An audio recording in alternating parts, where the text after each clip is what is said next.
I always enjoy looking at the monthly data as it's released from our Realtor Association. But now more than ever, eyes are on real estate. People are wondering what's happening in the market. So I thought I would take a moment and share with you the highlights for April of 2020.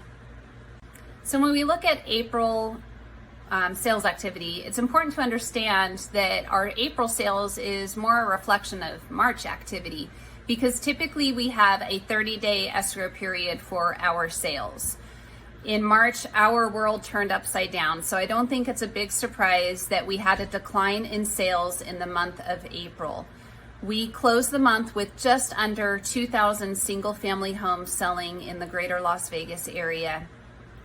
And that's a decline of about 31% from April of 2019, or a decline of about 28% just from the month previously, March of 2020.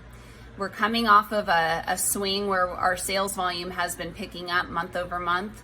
So, again, it wasn't a surprise to see that decrease for the month of April.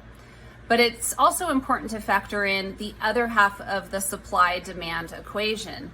While demand might be down, we also had a lot fewer listings being released into the MLS during the month of April. In fact, that was a 40% decline. So we have demand down, but we also have supply down. And we ended the month with about 6,000 active available single-family homes in our MLS. At our sales pace for April, that would be about a 3-month supply.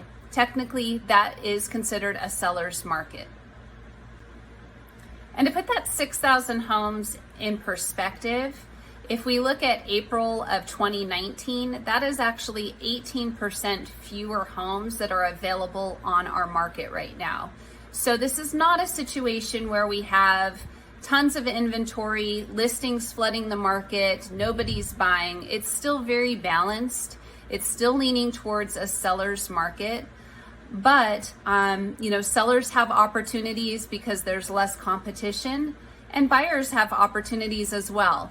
We saw a decline in sales prices. The median sales price for single family homes went down about 2.8% between March and April.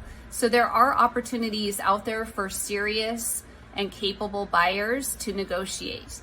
We've got sellers that are motivated, and that's reflected in our prices going down just slightly.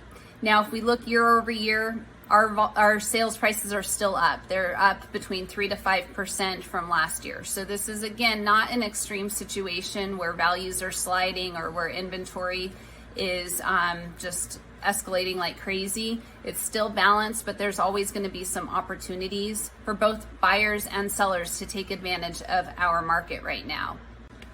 And I want to share one more statistic with you. I don't know if you'll find it as crazy, mind-blowing as I did. I actually have to give credit to team members who pointed this out a week or two ago. We've been sharing things that we've been seeing via conference calls, and now I have it here in black and white. And that is another measurement that we look at with our home sales, and that is days on market. For April closings, 69.5% of those homes that sold were on the market for less than 30 days. And another 12.5% were 31 to 60 days. So with that in mind, what would that be? 82% of the homes that sold had sold within 60 days in the middle of a pandemic.